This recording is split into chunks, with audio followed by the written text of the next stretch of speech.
Bonjour, c'est Gilles sur boursicoté.com. Voici l'analyse technique du CAC 40 pour cette journée du lundi 12 octobre 2015. Avec aujourd'hui une séance qui se place dans la continuité de la tendance court terme ici qui avait provoqué donc une rupture haussière de cette résistance oblique baissière. Donc rupture sur un gap de rupture. On avait retrouvé la zone ici comme zone de support et ensuite on avait impulsé la dynamique.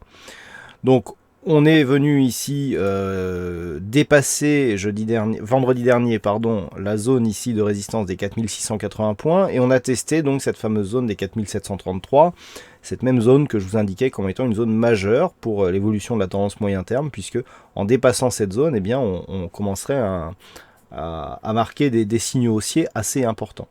Alors, aujourd'hui, nous avons eu une phase de consolidation, enfin une petite phase de baisse. Rien de bien grave, on est juste venu terminer ici le comblement de ce gap. Pour l'instant, le gap n'est pas totalement invalidé, enfin il n'est même pas invalidé du tout, puisque après le comblement, on revient ici clôturer sur la partie basse du gap, ce qui montre donc que cette zone agit toujours comme une zone de support. Zone de support consolidée ici par la zone des 4680 points. Donc pour l'instant, tant que l'on reste ici, on a ici... De toute façon, c'était un scénario qui avait plus ou moins été anticipé. Après contact ici de cette zone, dont on peut considérer que le premier contact est venu ici, petite phase de temporisation. C'est une zone majeure.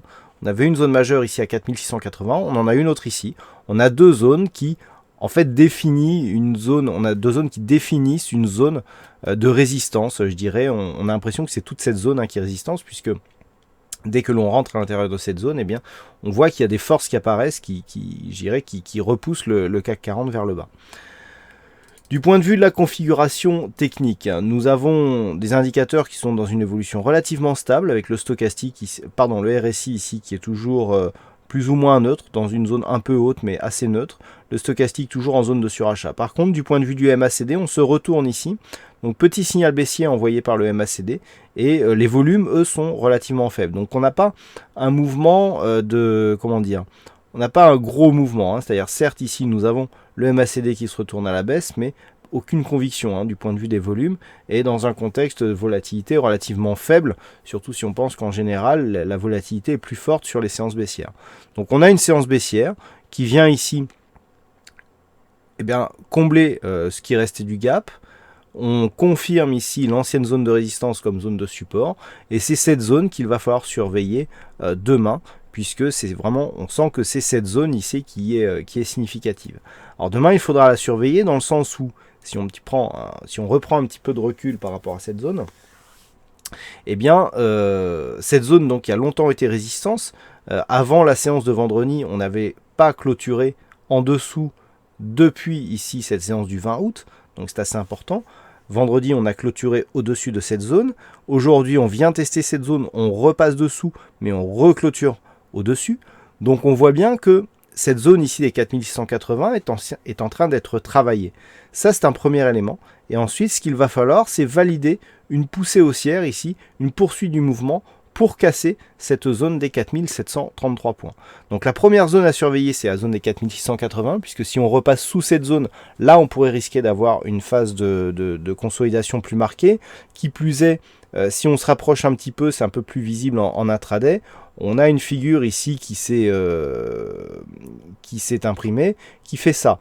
Donc il faudrait que l'on fasse ça, on dépasse ici cette zone de point bas, et on a un double top dont l'objectif se situe à peu près sur la zone ici des 4530. Donc il faudra éviter cette zone, et donc ça c'est la deuxième zone à surveiller en cas de rupture des 4680. C'est la zone de point bas que nous avions ici sur cette bougie, que nous arrondirons à 4640 points. 4730, 4640 points, on a 90 points d'objectif, ce qui nous ramène donc environ à 4550 points. Donc quand je vous indiquais ici cette zone horizontale, c'était approximatif, mais on est vraiment juste à côté. Donc première zone à surveiller pour demain, ici la zone des 4680. En cas de rupture, c'est cette zone qu'il faudra surveiller, qui pourrait provoquer une accélération du mouvement en direction ici de cette zone des 4650, 4640 points. À la hausse, toujours, tant qu'on reste ici au-dessus des 4680, eh bien on surveille une éventuelle cassure haussière de cette zone des 4730-35 points. Si on trace le retracement de Fibonacci sur la dernière tendance directe. Nous avons des zones qui correspondent à peu près, avec ici le retracement des 23,6 qui nous donnera un objectif ici de retour en consolidation sur la zone des 4598 points, alors que nous avions ici une zone horizontale qui est une zone secondaire mais qui a beaucoup été jouée autour d'ici de ces 4597-98 points. Si on venait ici à casser de manière plus dure, vous voyez l'objectif ici de validation du double top se situe dans la zone 50-61,8. Alors effectivement, on serait toujours dans une tendance baissière, mais un peu haussière, pardon, mais un peu plus affaiblie, du fait ici d'un contact sur cette zone de retracement. Et puis chose importante, le retracement des 61,8% eh bien, se situe sur ce gap qui reste ouvert encore. Suite à la première phase ici de hausse, on avait légèrement consolidé, puis on avait gapé pour impulser la dynamique. Et bien vous voyez ce gap ici, le bas du gap correspond quasiment au point près à ce retracement des 61,8%, donc de l'intégralité de la tendance. Donc à surveiller demain, 4680, 4640 et à la hausse, la zone ici 4730-35 pour une éventuelle poursuite, voire accélération du mouvement haussier. Voilà ce que l'on peut dire donc sur cette analyse du CAC 40. Alors aujourd'hui, il y avait un fixing, c'est Bono qui gagne sur cette session, donc bravo à toi Bono. En ce qui concerne les statistiques, alors nous avons énormément d'occurrences par rapport à ce que nous avons parfois sur cette configuration. Phase de consolidation ici après une dynamique haussière. Donc du point de vue des statistiques, on retrouve une poursuite de la hausse sur la prochaine bougie, à savoir 54% de probabilité haussière sur la prochaine bougie, donc à partir du niveau d'ouverture toujours, je le rappelle. Et puis en ce qui concerne donc les statistiques à 5 jours, alors on a énormément d'occurrences, donc le résultat est assez intéressant. On reste haussier du point de vue de l'évolution à 5 jours. C'est assez intéressant. Bon, la conviction n'est pas très forte, mais on sent que il y a quand même une prédominance dans ce genre de configuration des poursuites de mouvements haussiers. Tout cela vous sera dévoilé dans la nuit après la clôture de Wall Street.